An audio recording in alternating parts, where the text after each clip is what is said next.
ಅಧಿಕಾರಿಗಳು ಎಷ್ಟು ಭ್ರಷ್ಟರಾಗಿದ್ದಾರೆ ಕೆಲವರು ಅನ್ನೋದಕ್ಕೆ ಇಲ್ಲೊಂದು ಮತ್ತೊಂದು ನಿದರ್ಶನ ಇವತ್ತು ಲೋಕಾಯುಕ್ತ ದಾಳಿ ನಡೆದಂಥ ಸಂದರ್ಭದಲ್ಲಿ ಆಗಿರುವಂಥ ಒಂದು ಬೆಳವಣಿಗೆಯನ್ನು ನೋಡಿಬಿಟ್ರೆ ನಿಮಗೆ ಗೊತ್ತಾಗುತ್ತೆ ಯಾವ ಮಟ್ಟಕ್ಕೆ ಅವ್ರು ಗೊತ್ತಿದ್ದು ಈ ರೀತಿಯಾಗಿ ಮಾಡ್ತಾರೆ ಅಂತ. ಕಾನೂನು ಮಾಪನ ಇಲಾಖೆ ಅಧಿಕಾರಿ ಮನೆಯಲ್ಲಿ ಕೆಜಿ ಚಿನ್ನ ಬೆಳ್ಳಿ ಎಲ್ಲ ಪತ್ತೆಯಾಗಿದೆ, ವಜ್ರವೂ ಕೂಡ ಪತ್ತೆಯಾಗಿದೆ. 25 ಲಕ್ಷ ನಗದು, 2 ಕೆಜಿ 200 ಗ್ರಾಮ್ ಚಿನ್ನ, 2 ಕೆಜಿ ಬೆಳ್ಳಿ, 2 ಡೈಮಂಡ್ ನೆಕ್ಲೆಸ್ ಈಗ ಸಿಕ್ಕಿರೋದು. ಪುರುಷರ 33 ವಾಚ್ ಅಂತೆ. ಅಯ್ಯಯ್ಯಪ್ಪ, ದಿನ ಒಂದು ತಿಂಗಳಿಗೆ ಒಂದು ಫುಲ್ ಚೇಂಜ್ ಮಾಡ್ತಾರೆ ಅನ್ಸುತ್ತೆ. 11 ಮಹಿಳೆಯರ ವಾಚ್ ಅಂತೆ. ಹೆಣ್ಮಕ್ಳಿಗೆ ಕಡಿಮೆ ಇಲ್ಲಿ. ವಾ ಅಬ್ಬಬ್ಬಾ, ಭರ್ಜರಿಯಾಗಿದೆ ಅಚ್ಚರಲಿಯ ಖಜಾನೆ. ಈ ಖಜಾನೆಯನ್ನ ನೀವು ನೋಡಬೇಕು ಅನ್ಸಲ್ಲ. ಅಲ್ಲಿ ಫೋಟೋ ತೋರಿಸ್ತಾ ಇದ್ದೀವಿ ನೋಡಿ. ಹೆಣ್ಮಕ್ಳು ಜಾಸ್ತಿ ಇರುತ್ತೆ ಯಾವಾಗಿದ್ರು ಮನೆಯಲ್ಲಿ ವಾಚ್ ಕಟ್ಕೊಳ್ಳೋದು ಇವನ್ನೆಲ್ಲ. ಇಲ್ಲಿ ನೋಡಿದ್ರೆ 33 ಗಂಡು ಮಗಳದ ವಾಚ್ ಅಂತೆ, 11 ವಾಚ್ ಮಹಿಳೆಯರದ್ದಂತೆ. 2 ಕೆಜಿ ಬೆಳ್ಳಿ, 2 ಕೆಜಿ 200 ಗ್ರಾಮ್ ಚಿನ್ನವಂತೆ. ಅದರಲ್ಲೇ ಮಲ್ಕೊಂಡಿದ್ರು ಏನು ಕತೆ. ಇವ್ರು ಮಾಡಿರೋದು ಇನ್ನೊಂದು ಕೆಲಸ ಇದೆ, ಮಜವಾಗಿದೆ, ಅದನ್ನ ಆಮೇಲೆ ಹೇಳ್ತೀವಿ. ಇದನ್ನು ಫಸ್ಟ್ ನೋಡಿ, ಇದನ್ನು ಸ್ವಲ್ಪ ಅರಗಿಸ್ಕೊಂಡ್ಬಿಡಿ.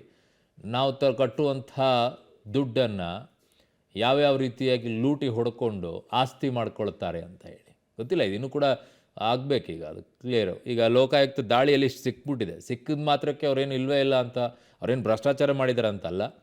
ಅದು ಹೇಗೆ ಬಂತು, ಎಲ್ಲಿ ಬಂತು ದುಡ್ಡು ಕೇಳ್ತಾರೆ. ಅನುಮಾನ ಯಾಕೆ ಅಂತಂದರೆ ಮುಂದಿನ ಸುದ್ದಿ ನೋಡಿದಾಗ ನಿಮಗೆ ಅನುಮಾನ ಬಂದೇ ಬರುತ್ತೆ. ಅವರು ತಂದೆ ತಾಯಿ ಕೊಟ್ಟಿರ್ಬೋದು ಬಿಡ್ರಿ, ಅವ್ರ ಅಜ್ಜನ್ ಬಂದಿರ್ಬೋದು ಬಿಡ್ರಿ ಅಂತ ಹೇಳ್ಬೋದು ನೀವು. ಡೆಫಿನೆಟ್ ಬಂದಿರ್ಬೋದು, ಇಲ್ಲ ಅಂತ ಹೇಳೋರು ಯಾರು? ಚಿನ್ನನೂ ಬಂದಿರ್ಬೋದು, ಬೆಳ್ಳಿನೂ ಬಂದಿರ್ಬೋದು, ವಾಚ್ಗಳು ಕೂಡ ಹಳೆಯ ಕಾಲದ್ದು ಇರ್ಬೋದು, ಹಾಗೆ ಮುಂದುವರ್ಕೊಂಡು ಬಂದಿರ್ಬೋದು. ಇವತ್ತು ಬ್ಯಾಂಗ್ಳೂರು ಸಿಟಿ 2 ಘಟಕದಿಂದ 3 ಆಫೀಸರ್ಸ್ ಮನೆಗಳ ಮೇಲೆ ಡಿಸ್ಪ್ರಪೋರ್ಷನೇಟ್ ಅಸೆಟ್ಸ್ ಕೇಸಸ್ ರಿಜಿಸ್ಟರ್ ಮಾಡಿ, ಸೊ ಕೋರ್ಟಿಂದ ವಾರೆಂಟ್ಸ್ ತಗೊಂಡು ಅವರ ಮನೆಗಳಲ್ಲೆಲ್ಲ ಸರ್ಚ್ ಮಾಡಿದ್ವಿ. ಸೊ ಆ 3 ಜನರಲ್ಲಿ ಒಬ್ಬರು ಲೀಗಲ್ ಮೆಟ್ರಾಲಜಿ ಡಿಪಾರ್ಟ್ಮೆಂಟಲ್ಲಿ ಡೆಪ್ಯೂಟಿ ಕಂಟ್ರೋಲರ್ ಆಗಿ ಕೆಲಸ ಮಾಡ್ತಾ ಇರುವಂತಹ ಅತಾರ್ ಅಲಿ ಅಂತ. ನನ್ನ ಸಹೋದ್ಯೋಗಿ ಈಗ ರಘು ನನ್ನೊಂದಿಗೆ ಸಂಪರ್ಕಕ್ಕೆ ಸಿಗ್ತಾ ಇದ್ದಾರೆ. ರಘು ಮರಿಸ್ವಾಮಿ, ಈಗ ಈ ವಿಚಾರದಲ್ಲಿ ಇವರು ಸಿಕ್ಕಿರೋ ದುಡ್ಡು, ಆಮೇಲೆ ಬೆಳ್ಳಿ ಚಿನ್ನ ಇವೆಲ್ಲ ಭ್ರಷ್ಟಾಚಾರದ್ದೇ ಅಂತ ಈಗಲೇ ಕನ್ಕ್ಲೂಷನ್ಗಂತೂ ಬರೋಕ್ಕಾಗೋದಿಲ್ಲ. ಕಾರಣ ಅವರು ಅದ್ರ ಕ್ಲಾರಿಫಿಕೇಶನ್ ಕೊಡ್ತಾರೆ, ಎಲ್ಲಿದು ಬಂತು ಏನು ಅಂತೇಳಿ. ಅದು ಕೊಡದೇ ಇದ್ದಾಗ ಇದು ಭ್ರಷ್ಟಾಚಾರದ್ದು ಅಂತ ಹೇಳ್ಬೋದು. ಸದ್ಯಕ್ಕೆ ಏನು ಅಪ್ಡೇಟ್ಸ್ ಬರ್ತಾ ಇದೆ ಲೋಕಾಯುಕ್ತ ಮೂಲಗಳಿಂದ ಸಿಗ್ತಾ ಇರುವಂಥ ಮಾಹಿತಿ ರಾಘು? ಅರುಣ್, ಸದ್ಯ ಅಧಿಕಾರಿ ಏನಿದ್ರು ಅತ್ತರಲ್ಲಿ ಅವರ ಮನೆಯಲ್ಲಿ ಈಗಾಗಲೇ ಅಧಿಕಾರಿಗಳು ಶೋಧ ಕಾರ್ಯವನ್ನು ಮುಂದುವರಿಸಿರುವಂಥದ್ದು. ಸರಿ ಸುಮಾರು 7 ಗಂಟೆಗಳ ಕಾಲ ಈ ತಲಾಶ್ ಕಾರ್ಯ ಮುಂದುವರಿದೆ. ಹೆಚ್ಚು ಕಡಿಮೆ 5 ರಿಂದ 6 ವಾಹನಗಳಲ್ಲಿ 20ಕ್ಕೂ ಅಧಿಕ ಆಫೀಸರ್ಸ್ಗಳು ಈಗಾಗಲೇ ಬಂದಿರುವಂಥದ್ದು. ಈಗ ಕೂಡ ಹೆಚ್ಚುವರಿಯಾಗಿ ಕೆಲವೊಂದಷ್ಟು ಆಫೀಸರ್ಸ್ಗಳನ್ನು ಕರೆಸ್ಕೊಳ್ಳುವಂಥ ಕೆಲಸ ಆಗಿದೆ.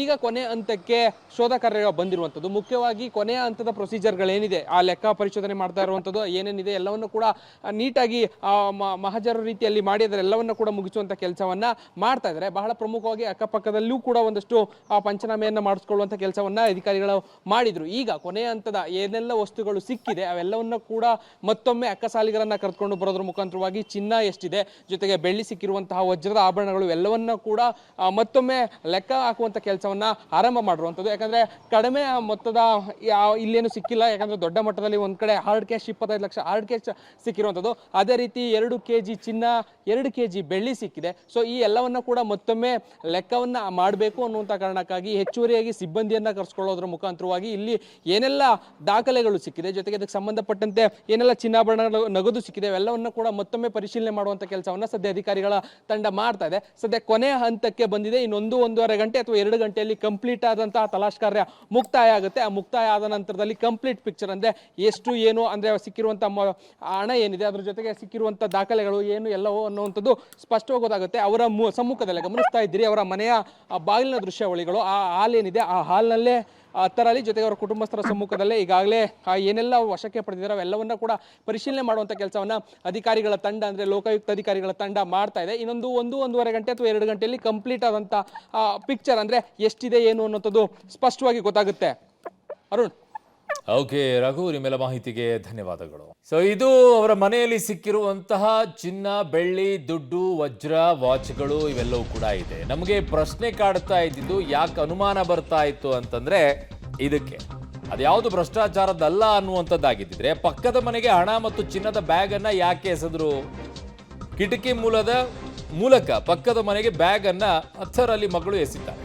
ಶೌಚಾಲಯಕ್ಕೆ ಹೋಗುವಂತೆ ಹೋಗಿ ಅಥರಲ್ಲಿ ಪುತ್ರಿ ಅದನ್ನು ಬಿಸಾಕ್ತಾಳೆ. ಇದನ್ನು ನೋಡಿ ಲೋಕಾಯುಕ್ತಕ್ಕೆ ಪಕ್ಕದ ಮನೆಯವರು ಹಿಡಿದುಕೊಟ್ಟಿದ್ದಾರೆ. ಸೊ ಅಥರಲ್ಲಿ ಕಾನೂನು ಮಾಪನ ಇಲಾಖೆಯ ಉಪನಿಯಂತ್ರಕ ಕೂಡಲೇ ಲೋಕಾಯುಕ್ತ ಪರಿಶೀಲಿಸಿದಾಗ ಬ್ಯಾಗ್ನಲ್ಲಿ ಚಿನ್ನ ಮತ್ತು ಹಣ ಪತ್ತೆಯಾಗಿದೆ. ನಿಯತ್ತಾಗಿ ದುಡಿದಿರುವಂಥ ದುಡ್ಡೊದ್ದಾಗಿದ್ದರೆ ಯಾರು ಎಲ್ಲೂ ಬಿಸಾಕುವಂಥ ಅವಶ್ಯಕತೆಯೇ ಇಲ್ಲ. ನಾನು ದುಡ್ದಿದ್ದೀನಿ, ನನಗಿರುವಂಥ ಇನ್ಕಮ್ ಇಷ್ಟು, ನಾನು ಇಷ್ಟು ಗಳಿಸಿದ್ದೀನಿ, ಇಷ್ಟಿದೆ ನೋಡಿ ನನ್ನ ಹತ್ರ, ಇದ್ರ ಮೇಲೆ ಏನಾದರೂ ಇದ್ದರೆ ಹುಡುಕೊಳ್ಳಿ ಅಂತ ಹೇಳಬೇಕು. ಇಲ್ಲ ಇದ್ರ ಪಕ್ಕದ ಮನೆಗೆ ಬ್ಯಾಗಲ್ಲಿ ಕಟ್ಬಿಟ್ಟು ಎಸ್ದಿ ಅನ್ನೋಕ್ಕೆ ಅವ್ನು ನಿಯತ್ತಾಗಿ ದುಡಿದಿರೋ ದುಡ್ಡಲ್ಲ ಅಂತ ಸ್ಪಷ್ಟವಾಗಿ ಬರುತ್ತೆ. ಸೇರಿದಂತೆ ರಾಜ್ಯದಾದ್ಯಂತ 12 ಅಧಿಕಾರಿಗಳಿಗೆ ಸಂಬಂಧಿಸಿದ 55 ಸ್ಥಳಗಳಲ್ಲಿ ಲೋಕಾಧಿಕಾರಿಗಳು ಬೆಳ್ಳಂಬೆಳಗ್ಗೆ ದಾಳಿಯನ್ನ ನಡೆಸಿದ್ದಾರೆ. ಗಮನಿಸ್ತಾ ಇರ್ಬೋದು, ಸದ್ಯ ನಾವಿರುವಂಥದ್ದು ಬೆಂಗಳೂರಿನ ಕಲ್ಯಾಣ ನಗರ ಏನಿದೆ, ಆ ಕಲ್ಯಾಣ ನಗರದಲ್ಲಿ ಇದ್ದಂತಹ ಹತ್ತರ ಅಲಿ ಎನ್ನುವಂತಹ ಅಧಿಕಾರಿಯ ಮನೆಯ ಮುಂಭಾಗದಲ್ಲಿದ್ದೇನೆ.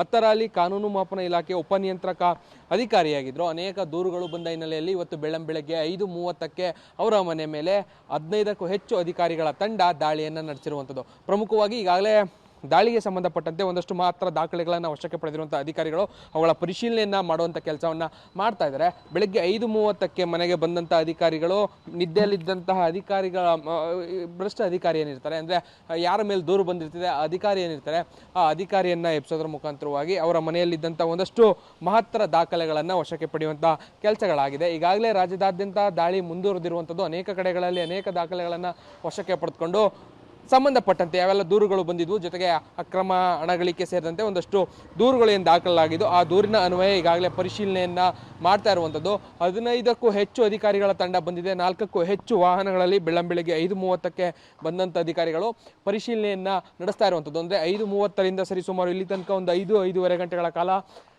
ಈ ಒಂದು ಮನೆ ಏನಿದೆ, ಈ ಮನೆಯಲ್ಲಿ ಅಧಿಕಾರಿಗಳ ತಂಡ ಪರಿಶೀಲನೆಯನ್ನು ನಡೆಸ್ತಾ ಇದೆ.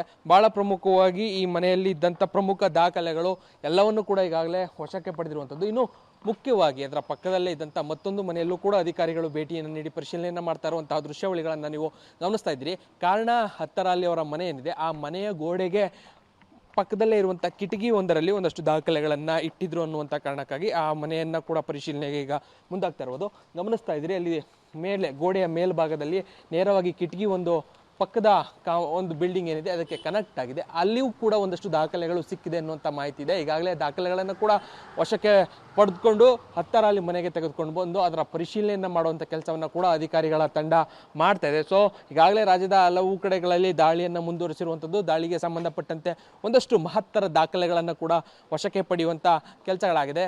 ಬಹಳ ದೊಡ್ಡ ಬಂಗಲೆಯನ್ನು ಈ ಕಲ್ಯಾಣ ನಗರದಲ್ಲೂ ಕೂಡ ಕಟ್ಟಿಸಿರುವಂಥದ್ದು. ಇವ್ರಿಗೆ ಸಂಬಂಧಪಟ್ಟಂಗೆ ಅನೇಕ ಕಡೆಗಳಲ್ಲೂ ಕೂಡ ಈಗಾಗಲೇ ದಾಳಿಯಾಗಿದೆ. ಅಲ್ಲೂ ಕೂಡ ಮಾಹಿತಿಗಳನ್ನು ಸಂಗ್ರಹ ಹಾಕುವಂಥದ್ದು, ಜೊತೆಗೆ ದಾಖಲೆಗಳನ್ನು ಪರಿಶೀಲನೆಯನ್ನು ಮಾಡುವಂಥ ಕೆಲಸವನ್ನು ಮಾಡ್ತಾ ಇದ್ದಾರೆ. ಕಲ್ಯಾಣ ನಗರದ 4ನೇ ಅಡ್ಡ ರಸ್ತೆಯಲ್ಲಿರುವಂಥದ್ದು HRBR ಲೇಔಟ್ನ 3ನೇ ಬ್ಲಾಕ್ನಲ್ಲಿರುವಂಥ ಒಂದು ದೊಡ್ಡ ಬಂಗಲೆ. ಆ ಬಂಗಲೆಯಲ್ಲಿ ಈಗಾಗಲೇ ಬೆಳಗ್ಗೆ 5:30ಕ್ಕೆ ಬಂದಂಥ ಅಧಿಕಾರಿಗಳ ತಂಡ ಪರಿಶೀಲನೆಯನ್ನು ಮುಂದುವರಿಸ್ತಿದೆ. ಅಂದರೆ ಡೂಪ್ಲೆಕ್ಸ್ ಹೌಸ್ ಮನೆಯ ಮೂಲೆಯನ್ನು ಕೂಡ ಸರ್ಚ್ ಮಾಡುವಂಥ ಕೆಲಸವನ್ನು ಅಧಿಕಾರಿಗಳ ತಂಡ ಮಾಡ್ತಾ ಇದೆ. ಗಮನಿಸ್ತಾ ಇದ್ದೀರಿ, ಒಂದಷ್ಟು ಅಧಿಕಾರಿಗಳು ಕೂಡ ಬಂದು ಚರ್ಚೆಯನ್ನು ಮಾಡ್ತಾ ಇರುವಂಥದ್ದು. ಇವೆಲ್ಲವೂ ಕೂಡ ನೇರವಾಗಿ ಕಾರಣ ಸಿಗ್ತಾ ಇದೆ.